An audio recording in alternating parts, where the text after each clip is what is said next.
ভারতে রয়েছেন শেখ হাসিনা, দেখা করেছেন এনএসএ অজিত ডোভাল স্যার, জরুরি বৈঠক করেছেন প্রধানমন্ত্রী মোদী, উপস্থিত ছিলেন রাজনাথ সিং, জয়শঙ্কর স্যার, অজিত ডোভাল স্যার এবং আরো অন্যান্য মন্ত্রীরা। অত্যন্ত গুরুত্বপূর্ণ ভারতের এই বৈঠক। বাংলাদেশের পরিস্থিতি নিয়ে হয়েছে পুঙ্খানুপুঙ্খ আলোচনা। শেখ হাসিনাকে ব্রিটেনের রাজনৈতিক আশ্রয় দেওয়া নিয়ে রয়েছে ধোঁয়াশা। বাংলাদেশের বিশৃঙ্খলার প্রভাব কিভাবে পড়তে পারে ভারতের ওপর, ভারতের যে লম্বা বর্ডার রয়েছে বাংলাদেশের সঙ্গে, সেখানে কি ইম্প্যাক্ট পড়তে পারে, এইসব নিয়ে হয়েছে আলোচনা। ভারতের রাজনৈতিক আশ্রয় চাননি শেখ হাসিনা। বিদেশমন্ত্রীর সঙ্গে সাক্ষাৎ করেছেন রাহুল গান্ধীও। গাজিয়াবাদে হাসিনার সঙ্গে সাক্ষাৎ হয় আমাদের ডোভাল স্যারের। আপাতত কিছুদিন ভারতেই থাকতে পারেন শেখ হাসিনা। বাংলাদেশ সেনার পণ্যবাহী বিমানে ভারতে এসে পৌঁছান শেখ হাসিনা। আন্দোলনকারীদের দখলে বাংলাদেশের প্রধানমন্ত্রীর গণভবন। সংবাদ মাধ্যমের দপ্তরেও চালানো হয়েছে হামলা। সুটকেস, রাজহাঁস, খরগোশ, চেয়ার, টেবিল, সোফা, যে যা পেরেছে করেছে লুট। মনে পড়ছে আফগানিস্তানের তালেবানি এবং শ্রীলঙ্কার সেই দৃশ্যের কথা। ছবিটা অনেকটা একরকম না? হায় রে কি অবস্থা বাংলাদেশের। অশান্ত বাংলাদেশের ছবিটা ক্রমশ ভয়াবহ হয়ে উঠছে। সংখ্যালঘু হিন্দুদের ওপর চলছে নির্বিচারে হামলা। ভয়ে ঘরবন্দি অনেকে। কিভাবে তাদের রাত কাটছে সেটা ভালো মতোই আন্দাজ করা যাচ্ছে।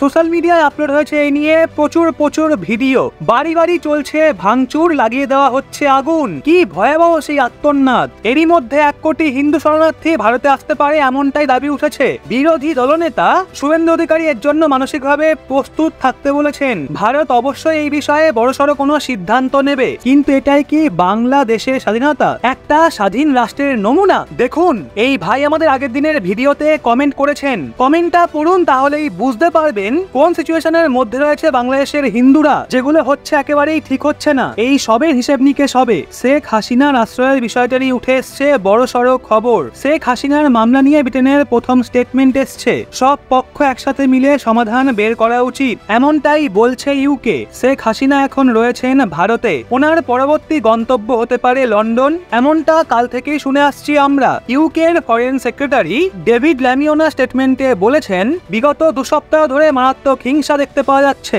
এখন সব পক্ষ একসাথে মিলে এই নিয়ে আলোচনা করা উচিত, যাতে এই হিংসাকে দমানো যায়। বিগত 2 সপ্তাহ ধরে বাংলাদেশে যে সমস্ত ঘটনা ঘটে আসছে সেগুলো তদন্ত করার কথা ইউকে বলেছে। আশা করি বাংলাদেশ গণতন্ত্রের পথে হাঁটবে। এরকম অনেক কথা বলা হয়েছে, কিন্তু শেখ হাসিনা যিনি ইউকেতে আশ্রয় চাইছেন সেই নিয়ে ব্রিটেন একটা কথাও বলেনি। বাংলাদেশকে নিয়ে চিন্তা তো প্রকাশ করেছে, কিন্তু শেখ হাসিনার আশ্রয়ের বিষয়টা নিয়ে একটা কথা ওঠেনি। চেষ্টা ভরপুর জারি রয়েছে। ইউকে অবশ্যই খতিয়ে দেখবে শেখ হাসিনাকে লন্ডনে আশ্রয় দেওয়া হলে কি ধরনের সিচুয়েশন তৈরি হতে পারে ওখানে। ইউকে তার জন্য কোনো সমস্যায় পড়তে হবে কিনা, কারণ প্রচুর সংখ্যায় বাংলাদেশি সেখানে থাকে, যেন তারা আবার প্রোটেস্ট না শুরু করে দেয়। বাংলাদেশে যেইভাবে ক্ষমতাভার সামলিয়ে শেখ হাসিনা এগিয়ে চলেছিলেন, তাতে আমেরিকাও বাংলাদেশের ওপর অসন্তুষ্ট ছিল।